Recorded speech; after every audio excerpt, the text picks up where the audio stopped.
नमस्कार साथियों, स्वागत है एक बार फिर आपका अपने YouTube चैनल हिंदीवादी ज्ञान पर। और आप सुन रहे हैं आल्हा उदल की वीर गाथा, जिसमें कहानी चल रही है मनियरगढ़ की लड़ाई की।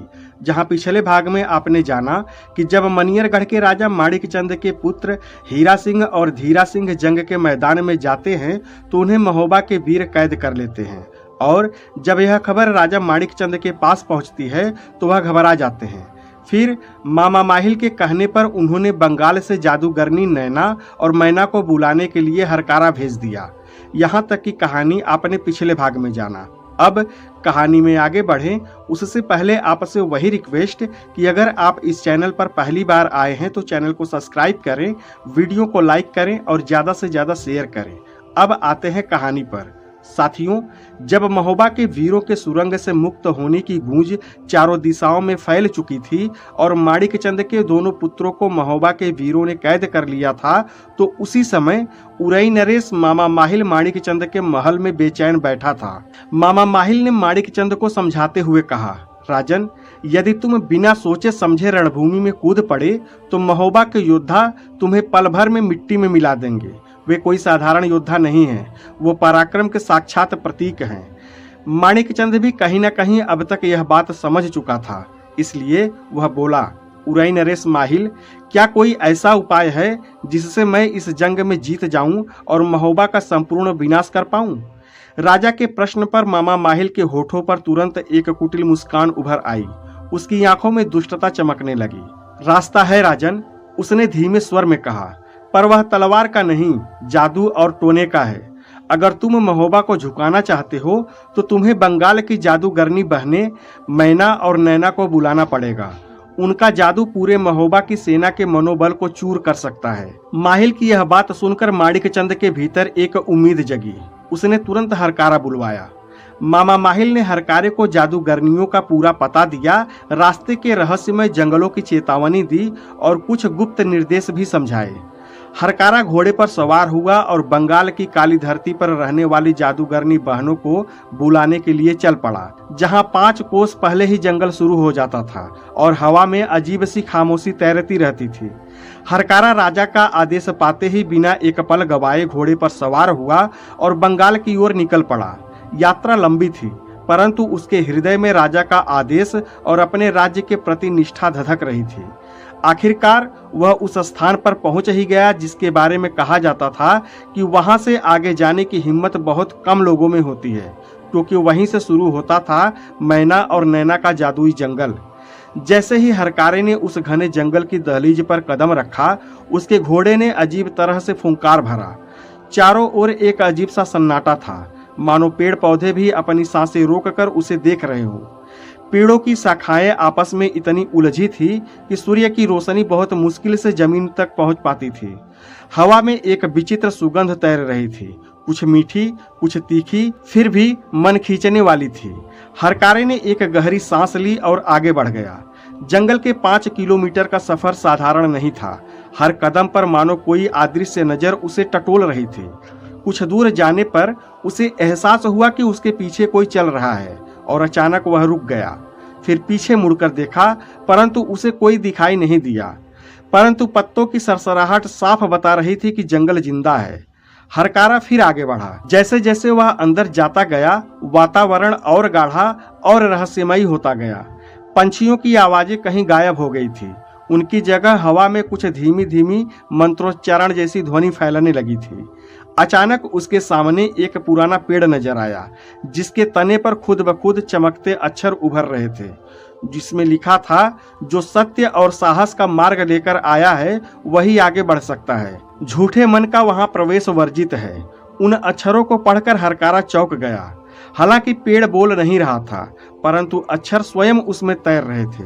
उसने आदर से सिर झुकाया और मन ही मन बोला, मैं सत्य के लिए आया हूँ, अपने राज्य की रक्षा करने के लिए। उसकी आवाज सुनकर अक्षर धीरे धीरे मिट गया और पेड़ की सूखी जड़ें स्वयं हटकर रास्ता बनाने लगी। थोड़ा आगे जाने पर उसे एक चमचमाती नदी मिली। पानी इतना साफ था कि नीचे की रेत जैसे चांदी जैसी चमक रही थी, पर नदी की धारा किसी सामान्य नदी की तरह नहीं बह रही थी। लहरें गोल गोल घूम रही थी, मानो कोई अदृश्य हाथ उन्हें नियंत्रित कर रहा हो। हरकारा पानी के किनारे पहुंचा ही था कि पानी की सतह पर रोशनी की एक लंबी लकीर उभरी और नदी खुद उसे रास्ता दिखाने लगी। नदी के बीचों बीच एक सकरी पगडंडी बन गई। पानी दो हिस्सों में बट गया, जैसे उस नदी के चमत्कार की कोई पुरानी कहानी हो जो उस हरकारे को नहीं पता था। हरकारा मंत्रमुग्ध हो गया, पर डर से उसका हृदय तेजी से धड़कने लगा। उसने मन ही मन विचार किया कि यह जरूर जादूगरनी बहनों की शक्ति होगी। फिर वह पगडंडी पर कदम रखता चला गया और नदी का रास्ता उसे दूसरे किनारे पर लेकर आ गई। जैसे ही वह बाहर आया, नदी फिर से अपने सामान्य रूप में बहने लगी, मानो कुछ हुआ ही न हो। अब हरकारे को एक गुफा मिली जो जादूगरनियों के महल तक जाने का एकमात्र मार्ग था। गुफा के द्वार से काली धुंध निकल रही थी। भीतर इतना अंधेरा था कि एक हाथ को दूसरा हाथ भी नहीं सूझ रहा था, पर वह रुका नहीं। जैसे ही उसने भीतर कदम रखा, अचानक हवा ठंडी हो गई। उसके कानों में धीमी धीमी हंसी तैरने लगी। पहले एक स्त्री की, फिर दो स्त्रियों की, और फिर दोनों के स्वर एक साथ सुनाई देने लगे। गुफा की दीवारें अपने आप चमकने लगी, जैसे चांदनी से रंगी हो। उनमें अजीब अजीब आकृतियां उभर रही थी, कभी नाग, कभी पक्षी, कभी आग की लपटों जैसे चेहरे। धीरे धीरे आकृतियां बोलने लगी, क्या तुझे डर नहीं लगता?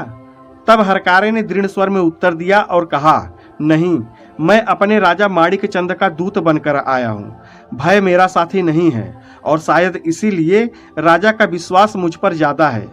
तभी गुफा के अंत में से एक नीली रोशनी उभरी और रास्ता साफ हो गया। गुफा ने मानो उसकी परीक्षा ली थी और वह उसमें सफल रहा हो। गुफा से बाहर निकलते ही उस हरकारे की आंखें फटी की फटी रह गई, क्योंकि उसके सामने था एक विशाल महल। वह पुराना जरूर था, पर उसमें एक अजीब सी चमक थी। ऊंची ऊंची मीनारें बादलों को छू रही थी, दीवारों पर बेलें चढ़ी थी और मानो सांस ले रही हो। खिड़कियों से नीली और लाल रोशनी समय समय पर चमकती, जैसे कोई अदृश्य जादू वहां बह रहा हो।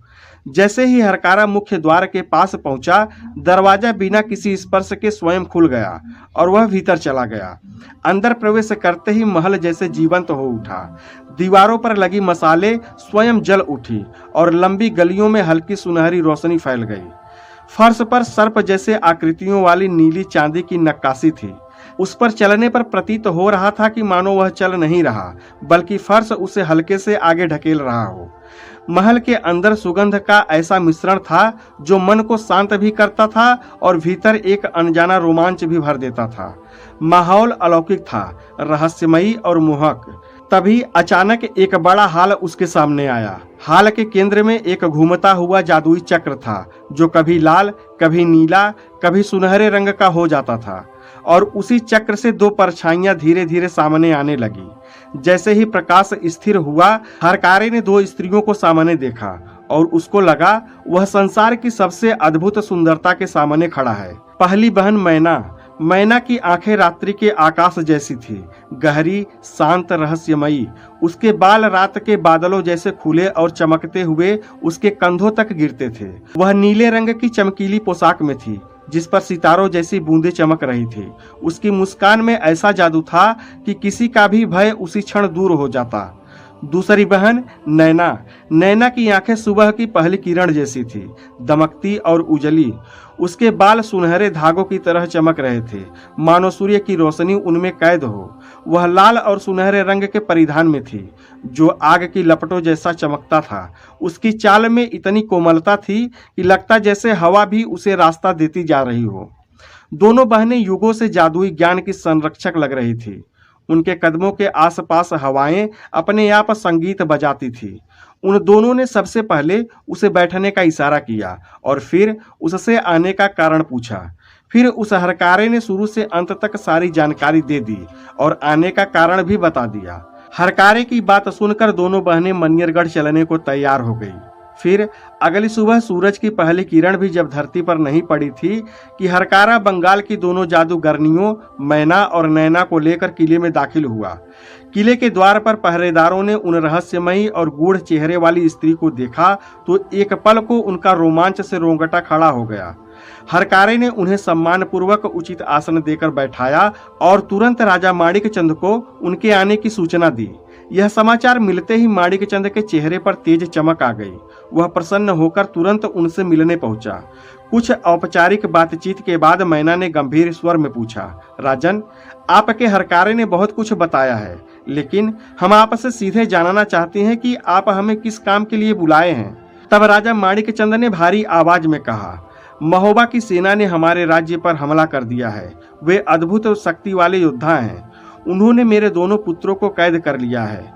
रणभूमि में हमारी कोई चाल नहीं चल पा रही है, इसलिए मैंने तुम लोगों को बुलाया है ताकि इस युद्ध में हमें विजय मिल सके। तभी वहां मामा माहिल भी आ पहुंचा। उसने आगे बढ़कर जादूगरनियों से कहा कि मेरे कहने पर ही राजा ने तुम्हें बुलाया है और अब तुम अपनी जादुई शक्ति से महोबा की पूरी सेना को पत्थर बना दो। इसके बाद माणिक चंद की विजय निश्चित है। जादूगरनियों ने एक दूसरे की ओर देखा और फिर पूछा, इस काम का पुरस्कार हमें क्या मिलेगा? तब राजा ने बिना एक पल गवाए बोला, मेरे राजकोष के द्वार तुम्हारे लिए खुले रहेंगे। जितनी धन दौलत चाहो तुम सब ले सकती हो। राजा की बात सुनकर मैना और नैना दोनों के चेहरे पर संतोष की मुस्कान फैल गई। मैना ने कहा, तो ठीक है राजन, आप अपनी विशाल सेना लेकर तुरंत रणभूमि में उतरें। जैसे ही महोबा की फौज मैदान में पूरी तरह आ जाएगी, वैसे ही मैं पूरे दल को पत्थर बना दूंगी। यह काम मेरे बाएं हाथ का खेल है।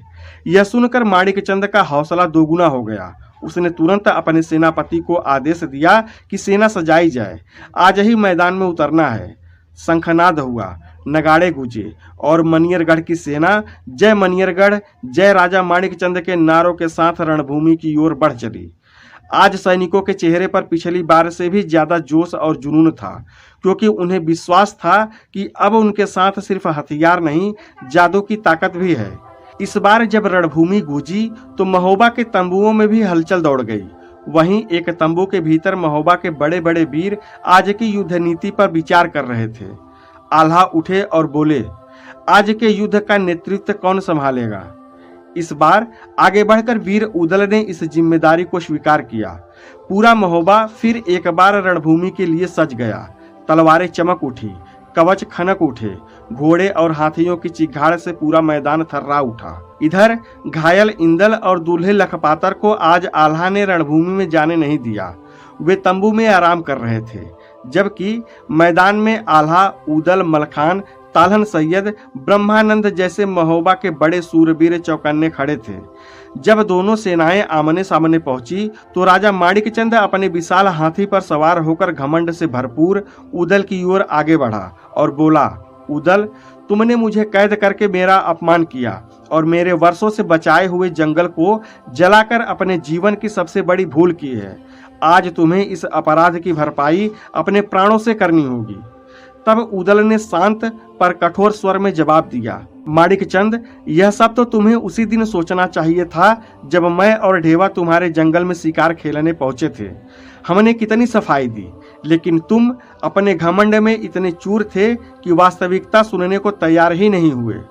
आज तुम्हारे सामने वही परिणाम खड़ा है और सच कहूं तो अगर बुद्धि होती तो अब भी तुम अपनी पुत्री का विवाह लखपातर से करके अपने पुत्रों को मुक्त करवा लेते और अपनी प्रजा को इस विनाश से बचा लेते, पर तुम आज भी वही गलती कर रहे हो। अभी भी समय है माणिक चंद, हम बारात लेकर आए हैं। स्वागत करो, विवाह कराओ और इस विनाशकारी जंग को रोक दो। उदल की बात सुनकर माणिक चंद के क्रोध का ज्वालामुखी फट पड़ा। वह गरजा और बोला, ठीक है, आज ऐसा स्वागत करूंगा कि आगे स्वागत करने की नौबत ही नहीं आएगी। यह कहते ही उसने अपने सांग का घातक वार उदल पर कर दिया, परंतु उदल चतुराई से उस वार से खुद को बचा लिया और घोड़े पर सवार होकर भाला उठाकर माणिक चंद पर टूटने ही वाला था कि तभी अचानक उसके सामने घोड़े पर सवार दो अत्यंत सुंदर स्त्रियां प्रकट हुई। उदल कुछ समझ पाता इससे पहले ही दोनों स्त्रियों ने अपने हाथ की जादुई पुड़िया खोली और उस पर फूंक मारकर पूरी महोबा सेना की ओर उड़ा दी। फिर क्या था, क्षण भर में महोबा के योद्धा, घोड़े, हाथी, तलवारें, कवच सब कुछ उसी हालत में पत्थर में बदल गए। जो जैसा खड़ा था वैसा ही जम गया। आल्हा, उदल, मलखान, ताल्हन, महोबा के सभी महान सूरमा पल भर में निर्जीव पत्थर बन गए। यह दृश्य देखते ही राजा माणिक चंद ठहाके मारकर हंसने लगा। उसने प्रसन्न होकर जादूगरनियों से कहा कि तुम दोनों सचमुच अद्भुत शक्ति की धनी हो। आज तुमने बिना लड़ाई के मुझे विजय दिला दी। यह कहकर वह दोनों को महल जाकर आराम करने का आदेश देता है। लेकिन उसे नहीं पता था कि जिस जादू ने महोबा को पत्थर बनाया है, उसी जादू की वजह से आज भाग्य के पहिए भी एक नए मोड़ पर घूमने वाले हैं। जादू के प्रहार से महोबा की पूरी सेना पत्थर बन चुकी थी, पर एक संयोग ने दो वीरों को बचा लिया था, इंदल और लखपातर को। इंदल घायल था और लखपातर तो दूल्हा ही था और दोनों तंबू में आराम कर रहे थे, इसलिए जादू उनके पास तक नहीं पहुंच पाया। जब हरकारों से उन्हें यह भयानक समाचार मिला कि रणभूमि में एक ही पल में पूरी महोबा की सेना पत्थर बन गई है, तो दोनों के पैरों तले जमीन खिसक गई और बिना समय गवाए दोनों घोड़े पर सवार हुए और तेजी से महोबा की ओर रवाना हो गए। उन्हें पता था कि इस विपत्ति का हल केवल एक ही है, रानी सोना। महोबा पहुंचते ही दोनों सीधे अपनी माता रानी सोना के कक्ष में पहुंचे। उन्होंने चरण स्पर्श किया तो सोना ने उनके घबराए चेहरे देखकर समझ लिया कि रणभूमि में कोई न कोई बड़ा अनर्थ हुआ है, और पूछने से पहले ही इंदल बोल पड़ा, माता, रणभूमि में जादू का वार हुआ है। हमारी पूरी सेना पत्थर बन गई है। हम दोनों तंबू में थे, इसलिए बच गए। इसके बाद लखपातर बोला, माता, मनियरगढ़ पर विजय पाना शायद असंभव है। अगर मुझे पता होता कि इस विवाह का मार्ग इतना कठिन होगा तो मैं कभी विवाह का टीका स्वीकार नहीं करता। लखपातर की बात सुनकर रानी सोना उठ खड़ी हुई। उसके चेहरे पर चिंता नहीं बल्कि तेज और आत्मविश्वास था। वह बोली, लखपातर, तुम एक वीर पुत्र हो और वीर संकट से घबराते नहीं, उसका समाधान ढूंढते हैं। उनके जादू का उत्तर जादू से ही दिया जाएगा, क्योंकि अब रणभूमि में मैं स्वयं चलूंगी। तभी इंदल की पत्नी रानी पन्ना भी आगे आई और बोली, माता, मैं भी आपके साथ चलूंगी। वहां दो जादूगरनियां हैं, मैं आपको अकेले नहीं जाने दूंगी। सोना ने पहले मना किया, लेकिन पन्ना अपने निर्णय पर अड़ग रही। आखिरकार दोनों ने सैनिकों का भेष धारण किया और रवानगी के लिए तैयारी में जुट गई। इंदल और लखपातर नंगी तलवारें हाथ में लिए उनके साथ चल पड़े। उनके घोड़े हवा से बातें करते हुए सीधे रणभूमि की ओर उड़ चले। जब वे वहां पहुंचे जहां महोबा के तंबू लगे थे, तो दृश्य देखकर सोना का हृदय कांप उठा। जहां कभी हजारों सैनिकों की आवाजें गूंजती थी, आज वहां भयानक सन्नाटा पसरा था। एक भी सैनिक जीवित नहीं दिख रहा था। तंबुओं में वीरानी थी। सोना की आंखों से आंसू अनायास ही बह पड़े। उसने मन ही मन सवाल किया और धीरे से बोली कि ऐसी कौन जादूगरनी है जिसके जादू के आगे एक भी महोबा का वीर टिक नहीं सका। तब इंदल ने कहा कि माता, पूरी सेना युद्ध भूमि में जमी खड़ी है, पत्थर बन चुकी है, मुझे वहीं ले चलो। सोना ने आदेश दिया। चारों रणभूमि में पहुंचे और जो दृश्य वहां था वह किसी भी हृदय को हिला देने वाला था। हजारों योद्धा जिस दशा में थे उसी दशा में जम चुके थे। फिर बिना एक पल गवाए सोना ने अपनी जादू की डिबिया निकाली और एक चमकीली पुड़िया खोली। फिर मंत्र फूंक कर हवा में उड़ा दी। क्षण भर का दृश्य था और जैसे टूटते तारों की बारिश होने लगी और देखते ही देखते पत्थर बना हर सैनिक फिर से अपनी वास्तविक अवस्था में लौट आया। पूरी रणभूमि फिर से जय महोबा, जय आल्हा उदल के नारों से गूंज उठी। जब सभी अपने वास्तविक स्वरूप में आए तो उदल आगे बढ़ा और भाभी सोना के चरण छूते हुए बोला, भाभी, आज आपकी वजह से हम फिर से जीवित हुए हैं।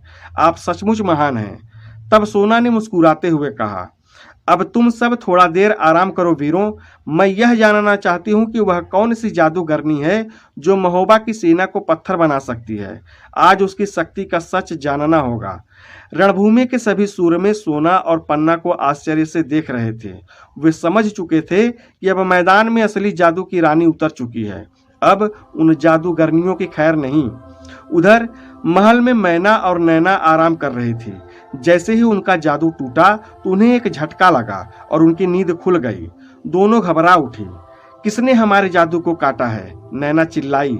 फिर वे दोनों तुरंत महल से बाहर निकली और रणभूमि जाने को तैयार हो गई। तभी दोनों को महल से बाहर जाते देख राजा माणिकचंद ने उन्हें रोक कर पूछा, क्या बात है, कहाँ जा रही हो? तब मैना बोली, महाराज माणिकचंद, लगता है हमारे जादू का प्रभाव खत्म हो गया है। महोबा की सेना फिर से जीवित हो गई है। यह सुनकर माणिकचंद के होश उड़ गए। उसने पूछा कि अब क्या होगा? इस पर नैना ने कहा चिंता मत करो राजन, हम दोनों फिर रणभूमि में जा रहे हैं। देखते हैं किसने हमारे जादू को तोड़ा है, उसे भी किसी जानवर में बदलकर अपने साथ लेकर आऊंगी। जादूगरनियों की बातें सुनकर राजा की धड़कनें धीमी हुई। उसे लगा शायद अब भी जंग उसके पक्ष में हो सकता है। दोनों जादूगरनियां फिर से रणभूमि की ओर उड़ी। उन्हें अंदाजा नहीं था कि इस बार मैदान में उनका सामना रानी सोना और रानी पन्ना से होना है और यह टक्कर उनके जीवन की सबसे बड़ी भूल साबित होगी। जब मैना और नैना रणभूमि में पहुंची तो वहां का दृश्य देखते ही दोनों ठिठक गई। महोबा की सेना फिर से सिंहनाद कर रही थी। हाथों में चमकती नंगी तलवारें, दुश्मनों को रौंदने का साहस और उत्साह, सबके चेहरे पर एक नई ज्योति थी। इसी बीच किसी सैनिक ने दोनों जादूगरनियों नैना और मैना को देख लिया। पलक झपकते ही महोबा के योद्धाओं ने तलवारें खींच ली, लेकिन उससे पहले ही दोनों जादूगरनियों ने हाथ घुमाते हुए एक रहस्यमयी चमकता गोला निकाला। वह गोला रणभूमि के बीच जाकर भयंकर धमाके के साथ फट पड़ा। धमाके की ध्वनि सुनते ही रानी सोनमा और पन्ना समझ गई कि जादूगरनियां वापस आ चुकी हैं। वे सैनिकों की कतारों को चीरती हुई सबसे आगे आ पहुंची। इधर नैना और मैना ने आकाश में हाथ लहराया और उनके हाथों में एक विचित्र कटार प्रकट हो गई। उन्होंने वह कटार महोबा के सैनिकों पर उछाल दी, परंतु इससे पहले कि हथियार उन तक पहुंचता, रानी सोनवा ने एक तीव्र मंत्र चलाकर उस कटार को हवा में ही ध्वस्त कर दिया और अब रणभूमि में जादू का महासमर आरंभ हो गया था। चमक, तूफान, अग्नि और जल की वर्षा, रहस्यमय प्रकाश से रणभूमि दहल उठा। सैनिक तो बस सांसें थामे इस अलौकिक युद्ध को देख रहे थे। कभी हथियार प्रकट होते, कभी हवा में गायब हो जाते, परंतु किसी को कुछ समझ नहीं आ रहा था कि ये सब कैसे हो रहा है। लंबे समय तक मंत्र का वार चलता रहा। कुछ देर बाद नैना ने घबराकर मैना से कहा कि दीदी, रानी सोनमा तो बहुत प्रबल जादूगरनी है और इसके साथ में गुजरात की पन्ना भी है। इनके आगे हमारी एक न चलेगी। तब मैना ने दांत भींचते हुए लगभग गुर्राते हुए कहा, नहीं, अब हम पीछे नहीं हटेंगे, तुम वार करती रहो। और जादू का वार और जादू से ही बचाव चलता रहा। परंतु जादू की भी एक सीमा होती है। लगातार हमलों के बीच रानी सोनवा को एक अवसर दिखा। उसने ऐसा मंत्र चलाया कि जादूगरनियों के शरीर का वस्त्र आकाश में उड़ गए और अब वे दोनों निर्वस्त्र और असहाय हो गई।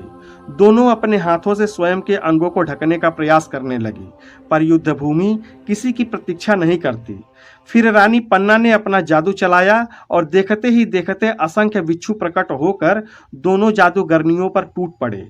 बिच्छुओं के डंक पड़ते ही वे दर्द से व्याकुल हो उठी। इसके बाद पन्ना ने एक और मंत्र चलाया और दोनों जादूगरनियों के शरीर में असहनीय खुजली उत्पन्न हो गई। वह जमीन पर लोटने लगी क्योंकि उनके शरीर पर कोई वस्त्र नहीं था और वे दोनों अपने हाथों से अपने शरीर के अंगों को भी छुपा रही थी। और वे दोनों ज्यों-ज्यों लोटती, बिच्छुओं के डंक और अधिक चुभते। अब उनका साहस टूट चुका था। उन्होंने कई मंत्रों से इस जादू को काटने की कोशिश की, पर सब व्यर्थ गया। आखिरकार दोनों हांफते हुए बोली, दीदी, अब क्या करें? यह जादू केवल पन्ना ही रोक सकती है। तभी रानी सोनवा और पन्ना मुस्कुराती हुई उनके पास आ गई। दोनों जादूगरनियां सिकुड़कर जमीन पर हाथ जोड़कर विनती करने लगी, रानी सोनवा, हमें क्षमा कर दो, हमें इन बिच्छुओं से बचा लो। हम धन के लोभ में यहाँ आ गई थी, दोबारा ऐसा नहीं करेंगे। तब रानी सोनवा ने कठोर स्वर में कहा, महोबा की सेना पर जादू चलाने की हिम्मत कैसे हुई तुम्हारी? फिर मैना और नैना दोनों ने रोते हुए कहा, हमसे भूल हो गई रानी सोना, हमें छोड़ दो, हम तुरंत बंगाल लौट जाएंगी और फिर कभी वापस नहीं आऊंगी। दोनों की माफी और विलाप से रानी सोनवा को उन पर दया आ गई। फिर उसने पन्ना की ओर देखा और इशारा किया। पन्ना ने सिर हिलाया और मंत्र चलाकर सभी बिच्छू समाप्त कर दिए तथा जादूगरनियों की पीड़ा भी शांत कर दी।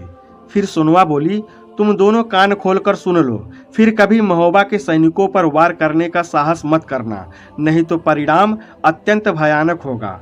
फिर दोनों जादूगरनियों ने कांपते हुए कहा, रानी, हमारा वस्त्र लौटा दीजिए, हम तुरंत चली जाएंगी। उनके अनुरोध करने पर सोनवा ने मंत्र चलाया और उनके वस्त्र उनके शरीर पर फिर से प्रकट हो गए। दोनों फिर रानी सोनवा और पन्ना के चरणों में गिर पड़ी।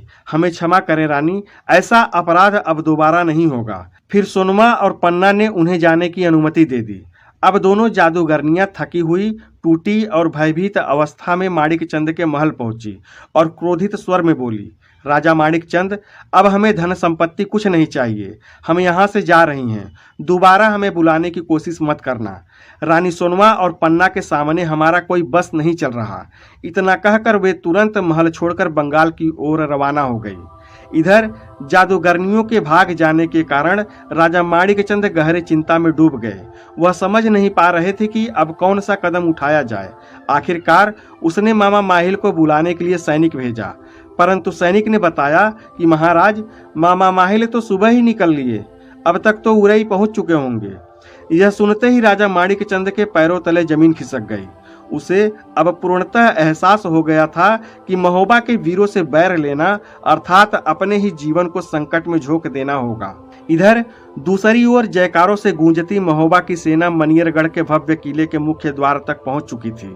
सैनिक भारी गरज के साथ किले के विशाल दरवाजे को तोड़ने का प्रयास शुरू कर चुके थे।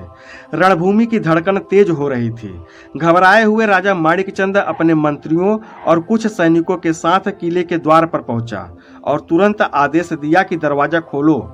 दरवाजा खुलते ही वह हाथ जोड़कर वीर आल्हा के सामने जाकर खड़ा हो गया। उसकी आवाज डर से कांप रही थी। उसने कहा, वीर आल्हा, आपकी सभी शर्तें मुझे स्वीकार हैं। मैं अपनी पुत्री का विवाह लखपातर से करने को तैयार हूँ। कृपा करके किले को नुकसान न पहुँचाएं, मेरी प्रजा को कोई कष्ट न दें।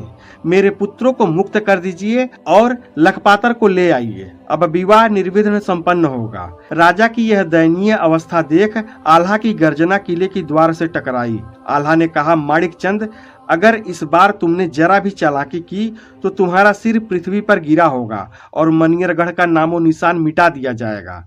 तब राजा माणिकचंद ने भूमि की ओर सिर झुकाते हुए कहा, वीर आल्हा, अब हमसे कोई भूल नहीं होगी, मुझे क्षमा करें।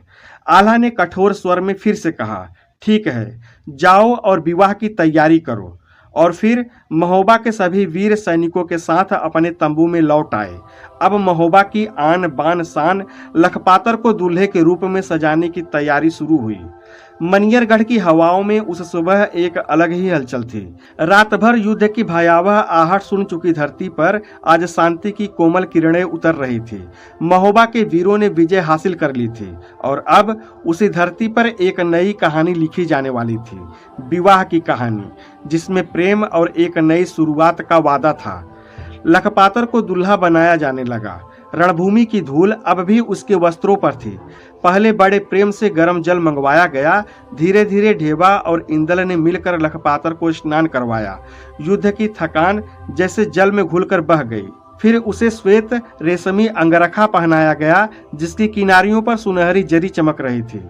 कमर पर लाल रेशमी पटका बांधा गया, जिस पर मोतियों की कढ़ाई ऐसी लग रही थी मानो सितारे बिखरे हों। सबसे अंत में उसका मुख कमल सा धोया गया और जैसे ही उसने दर्पण में अपना रूप देखा तो सभी वीर एक साथ बोल उठे, वाह रे लखपातर, आज तो तू राजाओं का भी राजा लगता है। ऊपर से मुकुट, जिस पर कलंगी की पंखुड़ियां हवा में लहराती थी।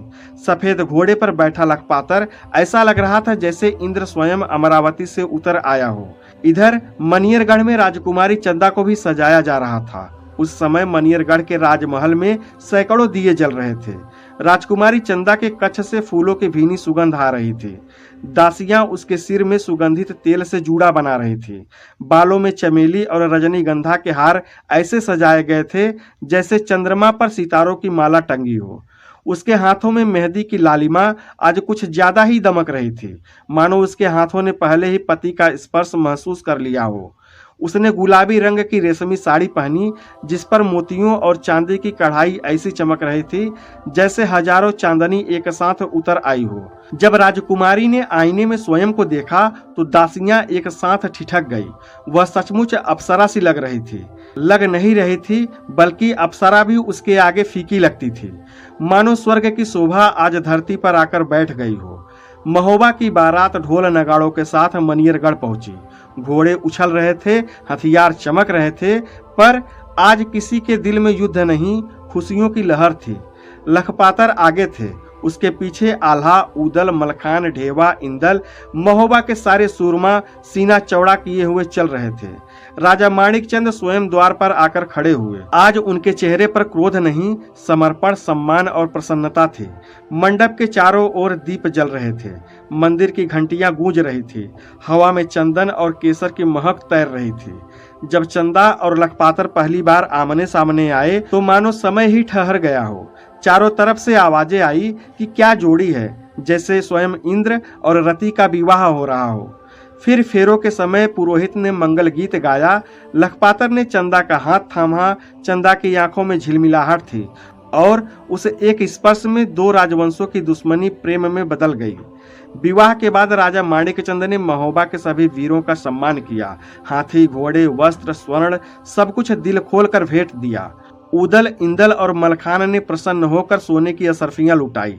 जनता खुशी से नाच उठी। फिर आया वो भावुक क्षण जब राजकुमारी चंदा विदा होने लगी। लखपातर ने अपने हाथ का सहारा दिया और ढोल नगाड़ों की गूंज के बीच बारात महोबा की ओर चल पड़ी। और इस प्रकार प्रताड़ना, अन्याय, जादू, युद्ध और प्रतिशोध से शुरू हुई यह कहानी अंत में प्रेम, सम्मान और विवाह के मधुर स्वर में समाप्त हुई। महोबा के वीर हंसी खुशी अपने वतन लौटे और मनियरगढ़ की कथा इतिहास में अमर हो गई। तो साथियों, यहाँ मनियरगढ़ की लड़ाई उर्फ लखपातर का विवाह की कहानी संपन्न हुआ। फिर मिलेंगे आपसे आल्हा उदल सीरीज की एक नई कहानी के साथ। तब तक के लिए आप हमारे साथ बने रहें। हमारे चैनल हिंदीवादी ज्ञान को सब्सक्राइब करें, वीडियो को लाइक करें और ज़्यादा से ज़्यादा शेयर करें। पीछे की कहानी जानने के लिए प्लेलिस्ट अवश्य देखें। धन्यवाद।